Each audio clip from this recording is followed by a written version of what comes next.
Hello everybody. Now this half term we're going to be learning about living and growing. And one thing which is living and growing are plants and flowers. And plants and flowers all grow from little seeds. So today I'm going to share with you a fantastic story which is called The Tiny Seed. And it's been written by the author and illustrator Eric Carle.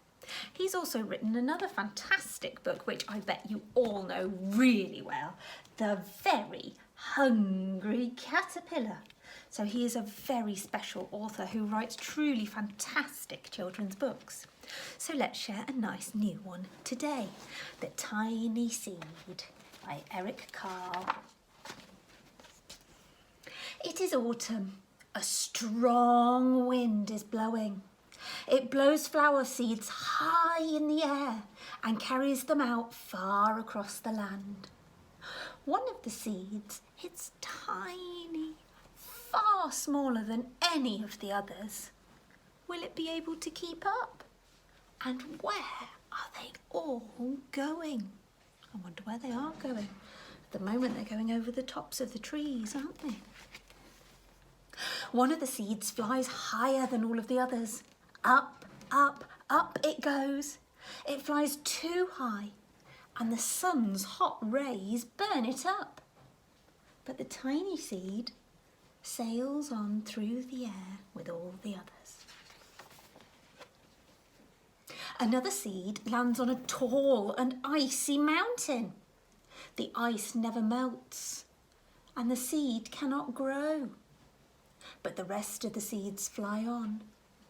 The tiny seed doesn't go as fast as the others. Now they fly over the ocean. One seed falls into the water and drowns. The others sail on through the wind, but the tiny seed doesn't go as high as the others. One seed drifts down into the desert. It's hot and dry and the seed cannot grow. Now the tiny seed is flying very low, but the wind pushes it along with the others. Finally, the wind stops and the seeds fall gently down to the ground. A bird comes by and eats one of the seeds. But the tiny seed is not eaten. It's so small, the bird doesn't even see it.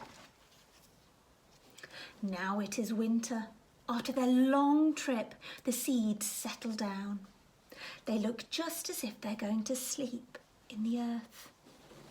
Snow falls and covers them like a soft white blanket. A hungry mouse that lives in the ground too eats a seed for his lunch. But the tiny seed lies very still and the mouse doesn't see it. The warm weather also brings the children out to play.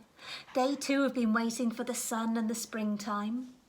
One child doesn't see the little plant growing as he runs along. Oops! He breaks one. Now it can't grow anymore. The tiny plant that grew from the tiny seed is growing fast. But its neighbour grows even faster. Before the tiny seed even has 3 full leaves, the other plant has grown 1, 2, 3, 4, 5, 6, 7. And look, even a flower. But what's happening? First there are footsteps, then a shadow looms over them and a hand reaches down and breaks off the flower.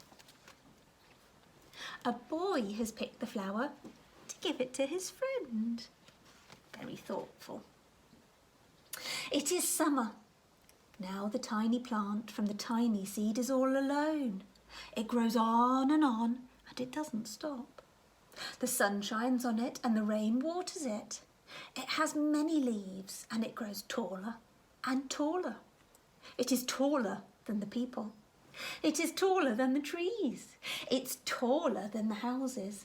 And now a bud and a flower grow on it. People come from far and near to look at this flower. It's the tallest flower they've ever seen. It is a giant flower. We know something else that grew to be giant, don't we? That was climbed up to go and see some giants. I wonder if there's any giants at the top of this flower. All summer long, the birds and bees and butterflies come visiting. They've never seen such a big and beautiful flower. Now it is autumn again. The days grow shorter and the nights grow cooler, and the wind carries red and yellow leaves on past the flower. Some petals drop from the giant flower and sail along with the bright leaves over the land down onto the ground. The wind blows harder. The flower has lost almost all of its petals. It sways and it bends away from the wind, but the wind grows stronger and shakes the flower. Once more the wind shakes the flower, and this time the flower's tiny seed pod opens. Out come many little seeds that quickly sail far away on the wind. And that's just like where our story started. 'Tis the full cycle of life, growing from seeds to little stems and stalks and leaves, then a bud and a flower, then that makes seeds and they grow. So it's back to that life cycle that goes on and on and on. Thank you for listening so beautifully, everybody. Well done.